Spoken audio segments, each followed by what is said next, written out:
আজকে থেকে 1000 বছর আগে দাকিয়ানুস বাদশার একটা সভ্যতা ছিল। এই বাদশাহ ছিল তৎকালীন সময়কার একজন জালেম শাসক। সে তার রাজ্যে শিরক প্রতিষ্ঠা করেছিল, আল্লাহ রাব্বুল আলামিনের তাওহীদকে উঠিয়ে দিয়েছিল।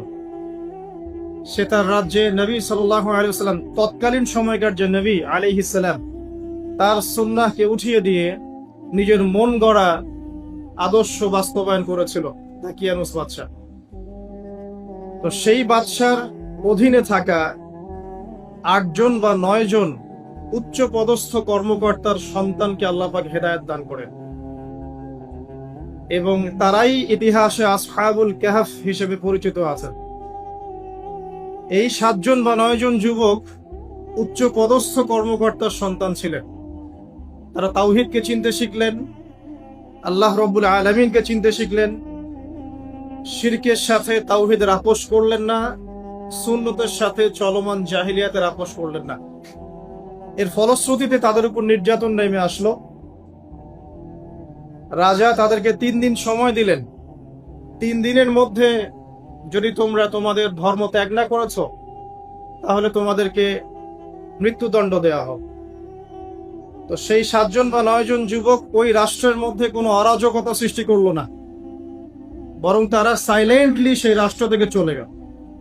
সেই ফিতনাপূর্ণ জাহেলি পরিবেশ থেকে নিজেরা আস্তে করে সরে গেল, সেখানে কোনো রকম ফাসাদ সৃষ্টি করলো না। যাওয়ার সময় তারা একটা কুকুরকে সাথে নিয়েছিল, যেই কুকুর বছরের পর বছর তাদেরকে পাহারা দিয়েছে গুহার মধ্যে। চলতি পথে একটা গুহায় তার আশ্রয় নিয়েছিল, যে গুহার মধ্যে তারা ঘুমিয়ে পড়ে, এবং আল্লাহ রাব্বুল আলামিন 309 বছর পর তাদের ঘুম ভাঙান। 309 বছর পর যখন ঘুম ভাঙলো, তারা ক্ষুধার্ত ছিলেন।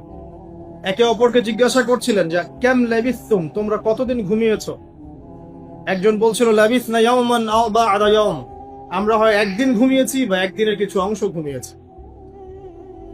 যাই হোক, তারা ক্ষুধার্ত ছিলেন। তাদের পকেটের মধ্যে কিছু মুদ্রা ছিল, আর সেই মুদ্রা বর্তমান সময়ে চলমান মুদ্রার মতো ছিল না। বর্তমান সময়ে যে চলমান যে মুদ্রাগুলো আছে, যেখানে গোল্ড এবং সিলভারের কোনো অনুপ্রবেশ নাই, যদিও বা কোরআন এবং সুন্নায় গোল্ড এবং সিলভারের কয়েনের কথা আছে, তবে পশ্চিমা সভ্যতা এটাকে হারাম করে দিয়েছে। আর পশ্চিমা সভ্যতা কোনো কিছুকে হারাম করে দিলে সেটা সারা বিশ্বেই হারাম হয়ে যায়, আর পশ্চিমা সভ্যতা কোনো কিছুকে হালাল করে দিলে সারা বিশ্বেই সেটা হালাল।